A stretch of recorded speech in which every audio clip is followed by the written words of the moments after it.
city of Union City, a cosmopolitan city where almost all of us have seen each other. We are like a large family that through the management of our representatives, they help our citizens. And our people do volunteer work because they know that the city is run by a mayor who has shown that he is not the common politician, but that he works for his community. This program is an extension of information, where we are going to have participation of personalities from the public and private sectors so that they can keep us informed of the community. May that be educational activities and everything that benefits us.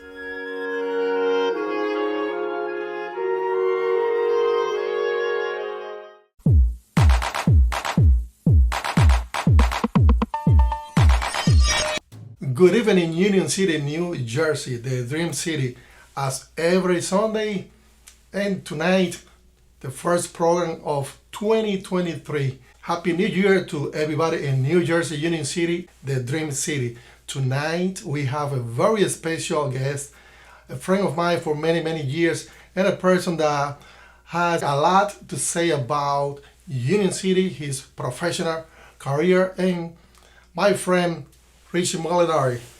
How you doing? Doing great, Kennedy. Thank you very much for asking. Very good. For all maybe that don't know you, and I would say that maybe 98% of Union City, the Dream City, know you. Former Union City Chief Police. So we're going to be talking about different topics. Can you tell the audience, the Dream City, about your background, your family a little bit, and your background of education? Sure. So I'm blessed and honored to say that I was born and raised in Union City. I came from a large family. I'm one of 9 children, born and raised on 14th Street. My family still owns the property, still lives there, to this day. Union City is a place where all of us were raised. My parents, struggled at times to raise 9 children. 9 children. Wasn't easy. I know what that means. My family, I'm the baby. We are 14 in the family. Wow. So my wife, also from Union City, was one of 13. So, we're blessed in the history of Union City. So, as you stated, that's where I was born and raised.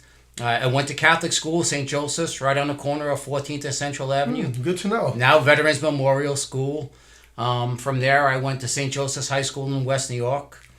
And at the time when I was in high school, I was involved in what was known as an Explorer Post at the ambulance. And at the time, it was for young kids who were thinking about careers in public safety. And they taught you about EMS, and at that time, I became a volunteer. Union City had a volunteer ambulance. And I became involved with the ambulance. And that's when, at first, I thought I wanted to be a firefighter. My first dream was to be a Union City firefighter. And as things changed, my career path changed, and I had an opportunity to take the police test. I took it, and I had an opportunity to become a police officer. And are you the first one being a police officer in the I'm family? not. So my brother Bob, who's about 4 or 5 years older than I, he became a police officer in 1985. Wow. 3 years later, I became a police officer in 1988. And we're going to be talking about that. Tell me a little bit about your family. How many sisters and brothers are? Sure. So I had 5 other brothers and 3 sisters. And, we're a very tight family. We were very involved in the church, St. Joseph's Church, which is now St. Joseph's and Michael's Church. Literally 300 feet, from our doorstep was the church. Wow. Do you remember about the population when you were in grammar school? How was the population? Is Puerto Rican, Italian, Dominicans, Cuban? Can you talk a little bit about that? So at that time, the Cuban population just started to come into Union City. And we're talking about what year? This is in the 70s. In the late 70s. And I remember this very fondly because I met a friend in 5th grade who came here from Cuba, who became my closest friend. We're still friends to this day. And I remember, forming this friendship with him, and I watched him grow as somebody who came here barely could grasp the English language. And we went to each other's houses every day, and he was part of my family, I was part of his. And it was a tradition rich in culture, the Cuban tradition.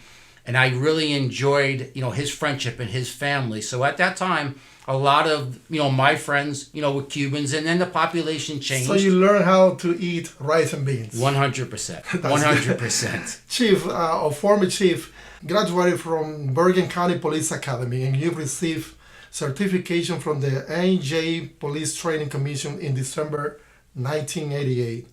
Can you talk a little bit about that? Sure. So, going to the police academy for the first time, has its struggles. It's very physical. There's a lot of running. There's a lot of academics. Were you prepared physically?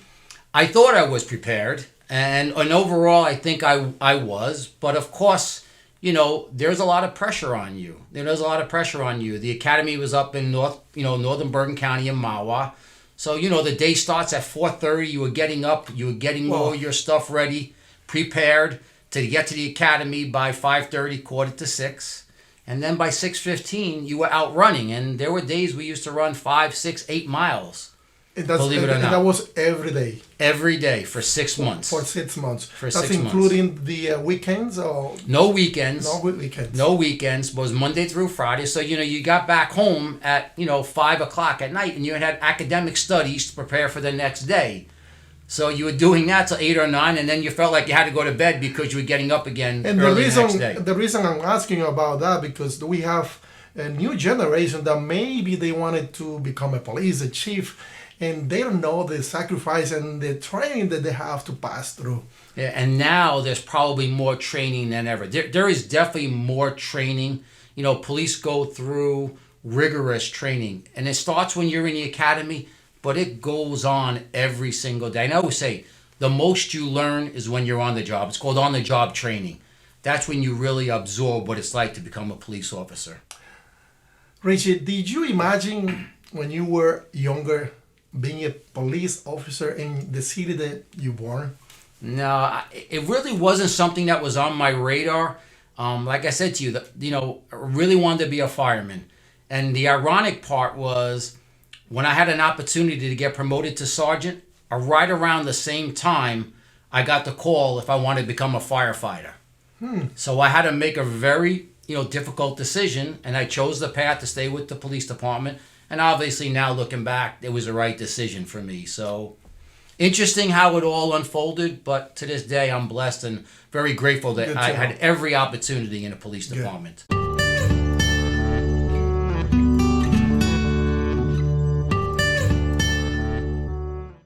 Richie, tell me something. 1991, reading your biography, very interesting. 1991 to 1995. Were you a detective by that time? And how that happened? Yeah, so in Union City, it's not a title, like a promotional title. It's not a title. It's an assignment. Okay. It's an assignment. Okay. So I was assigned to work in a detective bureau. And when you're in a detective bureau, you're assigned various cases, whether it's a burglary, a car theft. When we assist outside agencies and we work with the prosecutor's office on some of the bigger ones, on a homicide or a rape case. And, back in the days, there was some, crime going on in Union City. So we were very active. And there's nothing more fulfilling for a police officer is to solve a case and be responsive to the victim. It's very important. Mm-hmm. The victim of a crime needs to get the compassion, respect, and empathy that they deserve. Did you consider yourself a good detective when you were doing those assignments? I thought I was a good detective because it was the main focus that I really wanted to do. I put my heart and soul when I was involved in a case because I really wanted to bring it to a closure successfully. And hopefully you make an arrest and you at least let the victim know that people are concerned for them and you understand how they feel. So I thought it was very important that we give it our all each and every day. And, that's what I always tried to do. Do you really think that was a tough job to do? Back then it was a tough job, but we had a lot of dedicated police officers in Union City. Even to this day, you have a lot of dedicated, and that's what makes a difference. So then in 1995 to 1999, you were a sergeant, eh? That's correct. How that happened? Tell me the process from one rank to another? What's going on in that? Sure. In that So sense? in Union City, because we're a civil service department, you have to take a Okay. state that's administered by the state. The state That's what they call it, civil service from That the is state correct. of New Jersey. That is correct. So they administer the test. There was two parts. There was a written part and an oral part. So a lot of prep goes into studying for those promotions because at that time you have about 110, 120 police officers all aspire to becoming a sergeant. So your competition is very strong and very good I competition. imagine. So I put a lot of time and effort in, and lucky I came out number 2 on my promotional, Wow. and then I got promoted fairly quick. By that time, if you remember, how was the population in the police station in terms of bilingual, like Hispanics, American, or other nationalities? So by 1995, we just started turning probably the halfway point. So, which was a big difference from when I first came on. I would say maybe you were dealing with 20%, maybe 25%, Latino police officers. So by 1995 was probably 50-50 at that point. It's because remember the Cuban were here already, the Puerto Rican, Dominican, and that was a necessity for the community to have like bilingual police officers. 100%. And then there was an outreach. There was an outreach, and we have a residency requirement in Union City. So to become a police officer in Union City, you have to be a Union City resident, which I think is a great thing. And Chief, how that work? The government announced that in the newspaper they need police officer, or you have to get the information on your own. So every 3 years, the state would administer the test. And once Union City became aware of it, then we would advertise. We would advertise it throughout the community, to try and encourage people who maybe never thought about becoming a police officer to see what it's about. And that's truly makes the difference when you recruit from people who were born and raised within the city and they care about their city. And then they become a police officer. That's really what makes a difference. The requirements to be a police officer in your time are the same requirement now? They're still the same requirements now in Union City. Not every department has the same requirements. Some require a college education, some require a military background. But in Union City, we feel it's most important to cultivate people from within. And we feel as though we could provide the necessary training to get you where you have to be. And that's what was important. So 1999, 2004, lieutenant, and then 2004 to 2013, you were promoted to captain. Can you talk about that? Sure. So at the time, the captain is one of the highest ranks in the Union City Police Department. And a lot of responsibility and authority comes with that. And one of the things that I remember, just as I went from lieutenant to captain, was that we started the emergency services unit. And that's those bigger trucks that you see out there. And that was to allow police officers to be better trained and specialized equipment to respond to scenarios which we see now way too often. The shootings, whether they're school shootings or business. Mm-hmm. So Union City was only the second department in Hudson County to have an emergency services unit. Good to know. Good information to know. So then it provided this extra level of training to these officers, and now they were out there in the community every day being able to respond to any type of a scenario where you feel as though an emergency services unit is needed. So by the time that you were a captain, how many captains the station had? At the time, it varied. So we went between 3 and 5. 4 was around the number. And each captain was in charge of a certain division. And during my tenure as a captain, I was in charge of each of those. So I went from patrol to investigations to professional standards, which included internal affairs, the chief's office. So I got to experience every part of the police department while I was a captain. So if I ask you, can you mention the 3 duties that a captain have to do or they may do every day? Sure.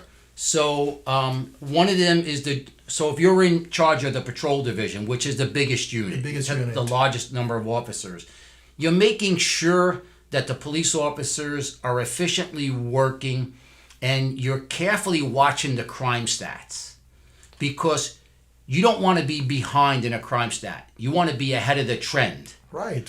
So every day, every shift, you're looking at what happened the prior shift so we can plan for the next shift, maybe the next day and the next week. So I think as a captain, one of the most important things was to making sure you understood, where the crime trends are. And as a captain, I was also instrumental in starting something in Union City, which we called ComStat, which was very big in New York City. And which was basically you look at all the crime trends and the crime analysis, and that's how you deploy the manpower going out there and making sure that we had adequate personnel in specific locations dealing with specific issues. So as a captain, you have to be proactive. And I think a couple of those initiatives are just that. And that's how we always tried to stay ahead.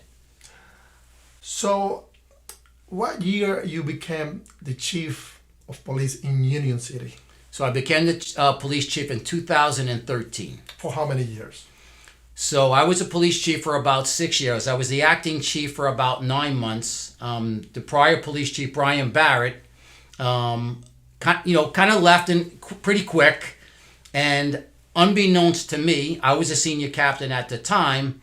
I kind of got one of these phone calls. It was like, okay, somebody's leaving and you have an opportunity. So you never imagined being the chief? I never imagined, because I never thought that, Brian Barrett, the chief before me, was going to leave. Honestly, I really thought he was going to stay a long time. And I thought I was probably going to retire before he did. Oh, you never know. You never know. You never know. Richie, tell me something. As former Union City Police chief, tell me the good things that you incorporate to that department, and things that you change. Feel free to tell me. Sure. So I think one of the biggest accomplishments during, while I was the police chief, was we became accredited by the State Chiefs Association. And what that means is you have to have certain guidelines and procedures and policies in place that meet state expectations. And we had to instill in all the officers maybe a different way of doing some of the things that we've done for a long time differently. They weren't wrong, but to meet the standards, we had to kind of retrain officers. And also, we had to better equip the facility, like the police department, and how we collected evidence, and how we stored property and evidence, and how we, what we did with it once we got property and evidence. So there was over 100 separate criterias that we had to meet under the state guidance. And it took us about a year and a half. And then the state comes in, they do a complete evaluation of all your personnel, of all your training, of your police department, the facility, everything. And then make a determination whether or not you should meet the standards to get accreditation. That's good. And we received accreditation for the first time. Then recently, they received their reaccreditation. But I think one of my proudest moments was bringing Union City to become an accredited police agency. That's good to know. So explain me, I wanted to know now, because the first day that you became the police chief, tell me your emotions, the experiences. Sure. So, I'll be honest, overwhelming. You realize that real quick when a decision has to get made, and if nobody else wants to make it, or there's some doubt, you are the one. You're the one that has to make it. And you have to live with your decisions, right? And that's the way life is, right? So you have to apply all that you've learned, all your experience and knowledge, and you have to make that decision. And you have to stick with that decision. Nothing is perfect. You could have the best decision one day, not the best decision another day, but that's life. That's the real life. And you know what I did, Kennedy? I surrounded myself with who I thought were the smartest and the best people in the department to provide me with their opinion. I didn't make decisions in a vacuum. I always included my command staff. I thought it was very important. Ultimately, I have to make that decision, but I tried to include them. Whether or not they influenced that decision or not, I wanted to hear it from everybody that surrounded me. And that's when you put your best foot forward and you make a decision.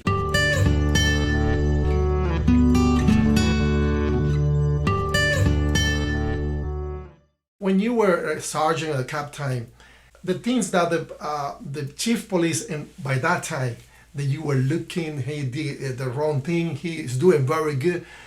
You changed a lot of things? I changed a lot of things in a sense that I tried to be guided by being fair. So not everybody can like you when you're the police chief, right? Somebody could come to you and say, can you move me from this shift to this shift? Consider that anybody you move affects two people. Somebody's going to be happy and somebody's not going to be happy, right? So it's difficult. I never tried to lead by being everybody's best friend. I tried to lead by being fair. And if you left my office and you felt as though I was fair to you, I felt like I did a good job. And you did a good job. And I tried. I tried. I'm a witness because I've been working for the city for so many years, and I have seen your performance. Okay. Thank you. Tell me something. Why did you retire so young? So, to be really honest, being the police chief in a large city like Union City, it takes its toll. As you know, during my tenure as a police chief, we had 4 police officers who all passed away in a matter of 18 months. I remember. Very sad time. And it was difficult. It was difficult. I imagine. So, you deal with the families. I became very close with the families of every one of those officers. Even to this day, I keep contact with them. And that was difficult. That was extremely difficult. And then we had a couple of situations or a couple of scenarios in Union City, as you would recall. We had a fatal fire, where, 4 small children, It was on 25th Street. 25th, I remember. Those are things that you'll never forget. Very difficult. The day of the fire, the funerals for these children, because I was involved in trying to help the family along with Mayor Stack and Justin Mercado. Yes. It's difficult and it takes us very difficult. Very emotional. It's heartbreaking. This is a 24/7 job when you're the police chief. Your phone rings, it doesn't stop ringing.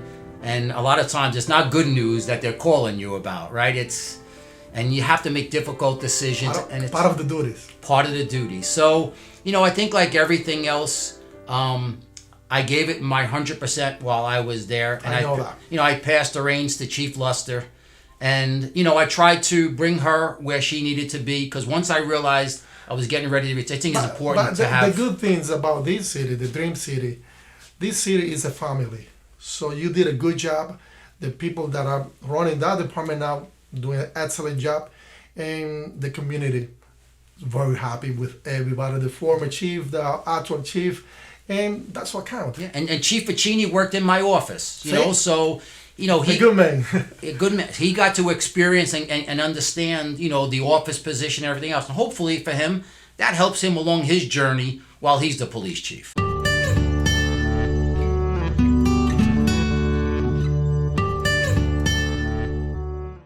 Let me ask you this question. I understand that after being the police chief in Union City, then you took another job in the school district in Union City. How did that happen? Yeah, so, while I was the police chief, I had a very good relationship with Sylvia Abada, the superintendent of schools.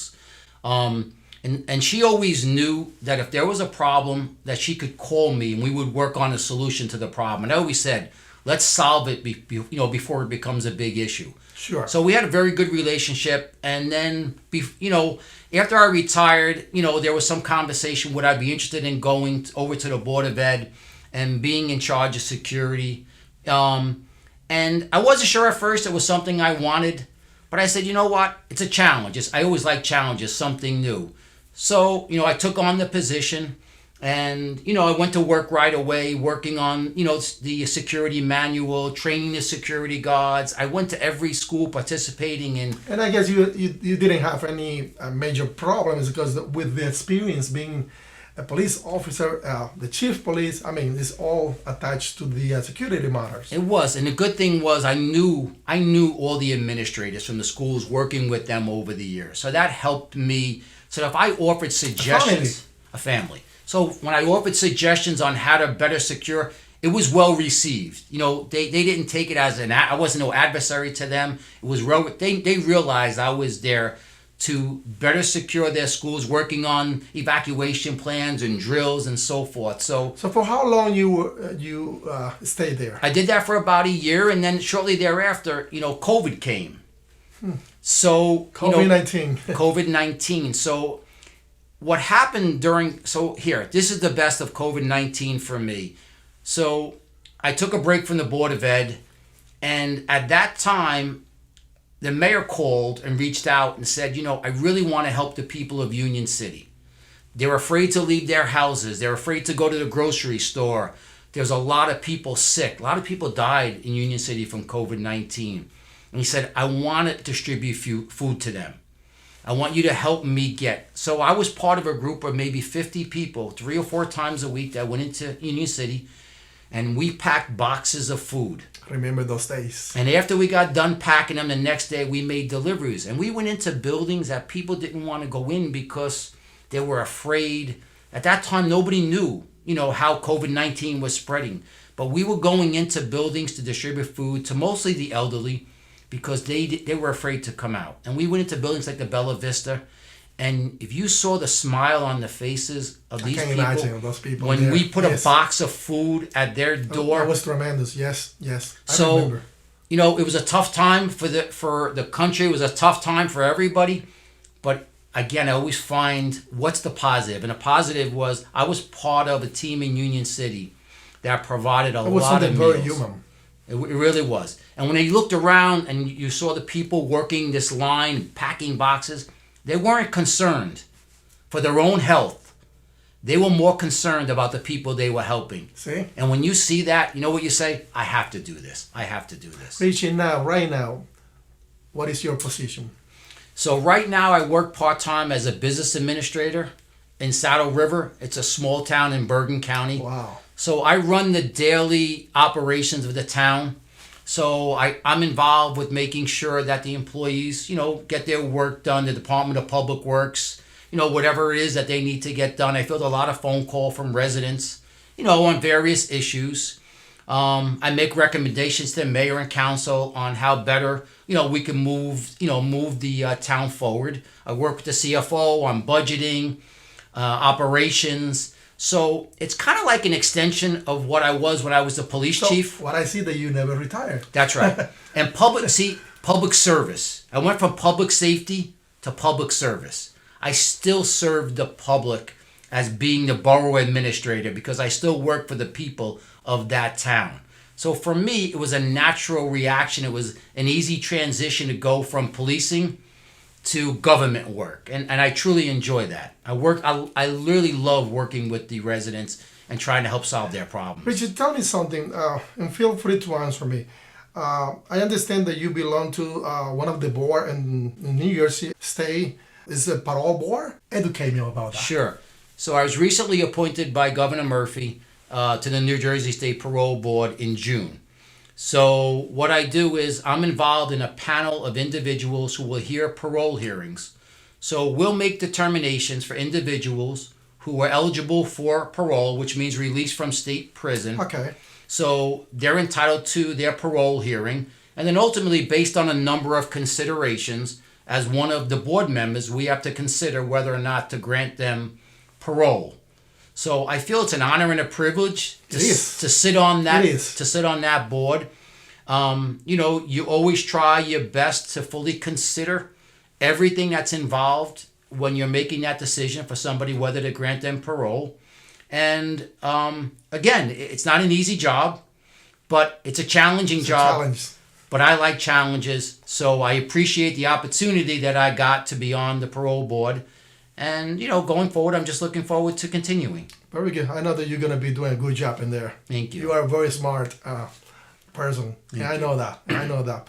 Anything that you can add that maybe we didn't touch in this conversation to the Dream City?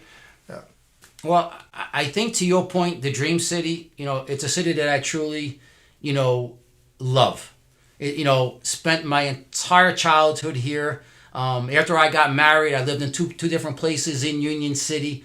It was a place I called home. It was a place my family, called home. And I think it's incredible, the leadership and the people who work here, from the police department to the people in City Hall and everybody else. I got to meet so many great people. And it's a family, as you stated. And I'm privileged and honored to say that I'm part of the Dream Team in Union City. Thank you. Richie, thank you for taking the time to come to the Dream City, Union City, New Jersey. And you know that this is a YouTube program every Sunday at 7 p.m. And I was honored to have you. A lot of information, educational information about your life, your family. And this is all about it, the Dream City, so people can know things that they didn't know. And I just gonna wish you a good 2023. Happy New Year, man. Thank you. Happy New Year. Thank you, Kennedy. I hope you can see us every Sunday at 7 p.m. We are here in Union City, New Jersey, the Dream City. My name is Kennedy NG.